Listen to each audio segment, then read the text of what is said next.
لله رب العالمين والعاقبة للمتقين والصلاة والسلام على أشرف الأنبياء والمرسلين نبينا محمد وعلى آله وصحبه أجمعين.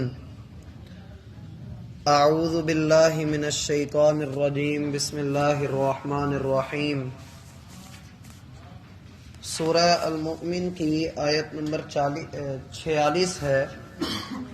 اللہ تعالی کا فرمان ہے النار وہ آگ ہے، یعرضون وہ پیش کیے جاتے ہیں، علیہا اس پر، غدوا و عشیا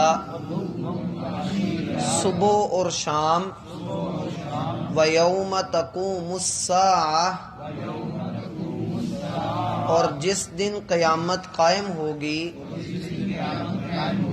ادخلوا کہا جائے گا کہ داخل کرو، آل فرعون آل فرعون کو، اشد العذاب سخت ترین عذاب میں.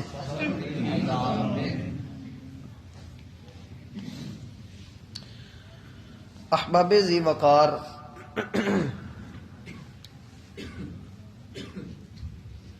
انسان کی زندگی کا اختتام اللہ ذوالجلال نے موت کے ساتھ نتھی کر دیا ہے. انسان کی عمر ہزاروں سال بھی ہو جائے تو موت ایک ایسی اٹل حقیقت ہے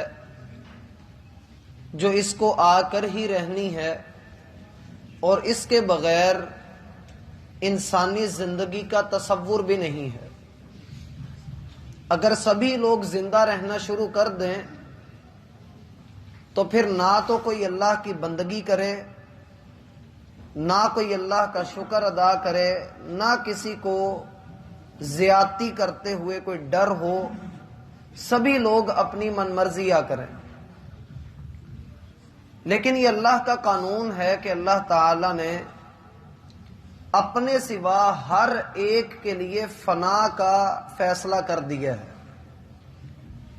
جتنے بھی جاندار ہیں یا جتنی بھی بے جان چیزیں ہیں، وہ چھوٹی سے چھوٹی ہوں، بڑی سے بڑی ہوں، سب کو فنا ہے.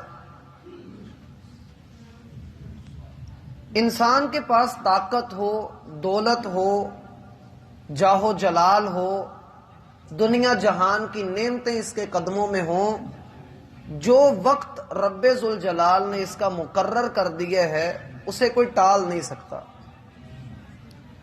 ہم نے آل فرعون کے بارے میں بڑی تفصیل کے ساتھ پچھلی آیات میں باتیں پڑھی، ان کے جرائم، ان کے پاس اللہ تعالی کی طرف سے بھیجے گئے انبیاء اور ان کی جھولیوں میں اللہ تعالی کی نعمتیں، اور انبیاء کرام علیہم السلام نہایت اخلاص کے ساتھ ان کو اللہ کی طرف دعوت دے رہے تھے.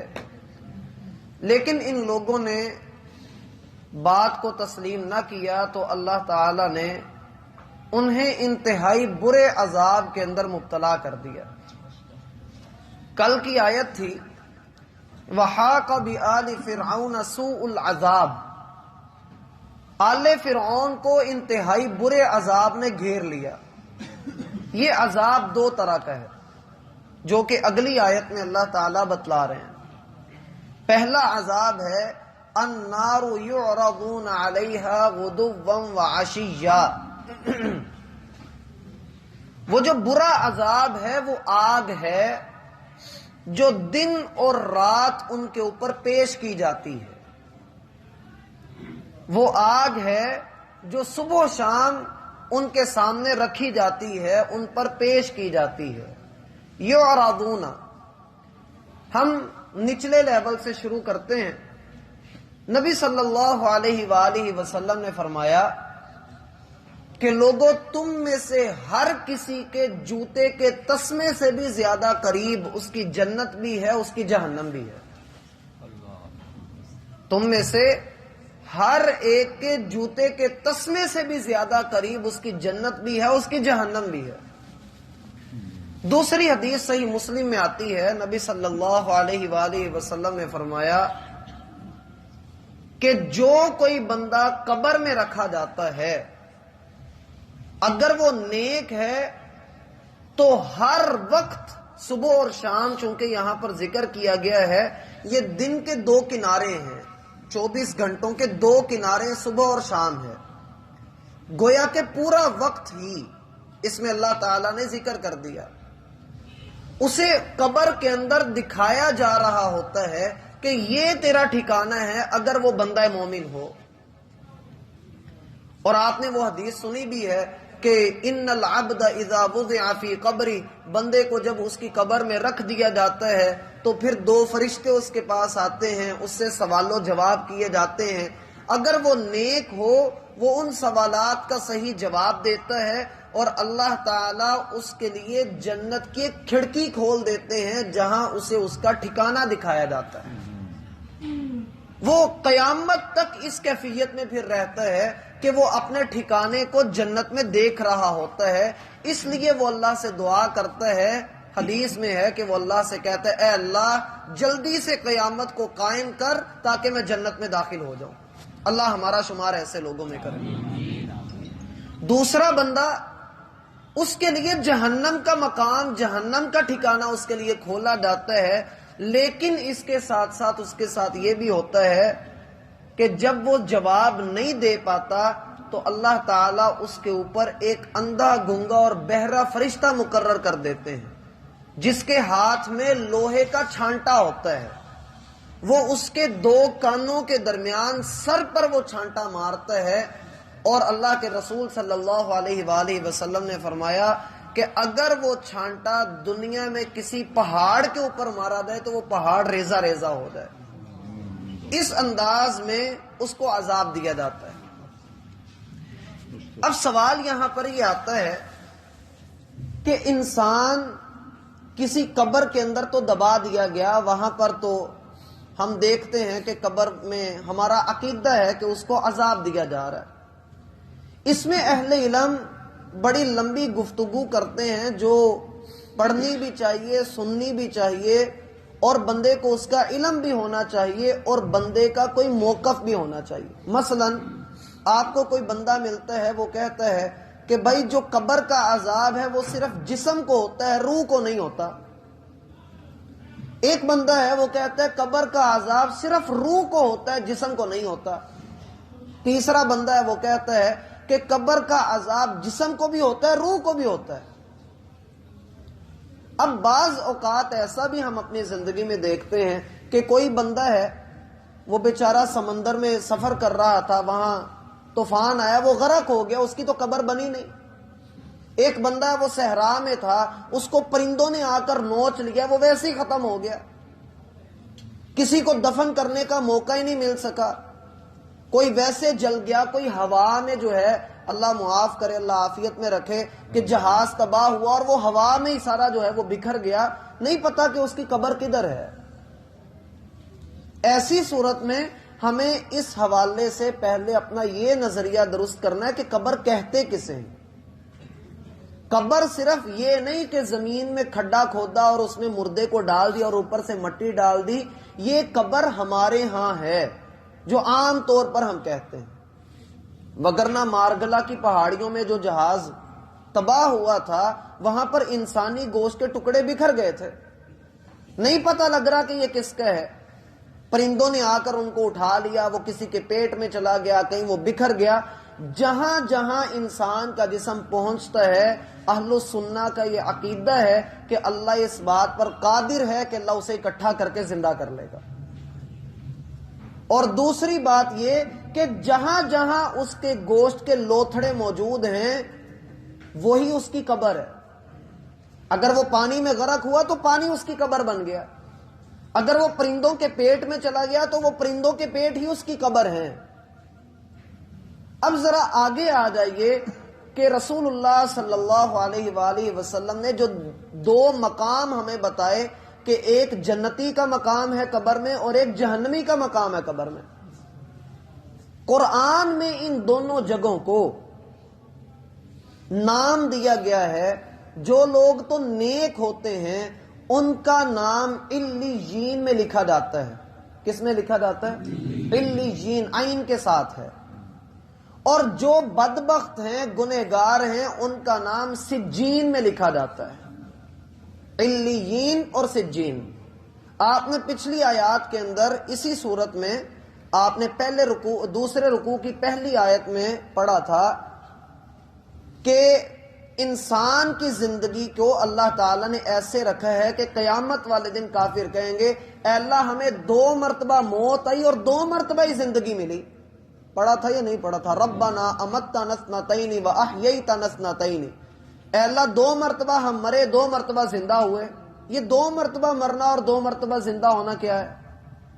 پچھلا اگر کسی کو یاد ہے تو بتا دے. نہیں یاد ہے؟ وہ تو تیسری جگہ ہے نا.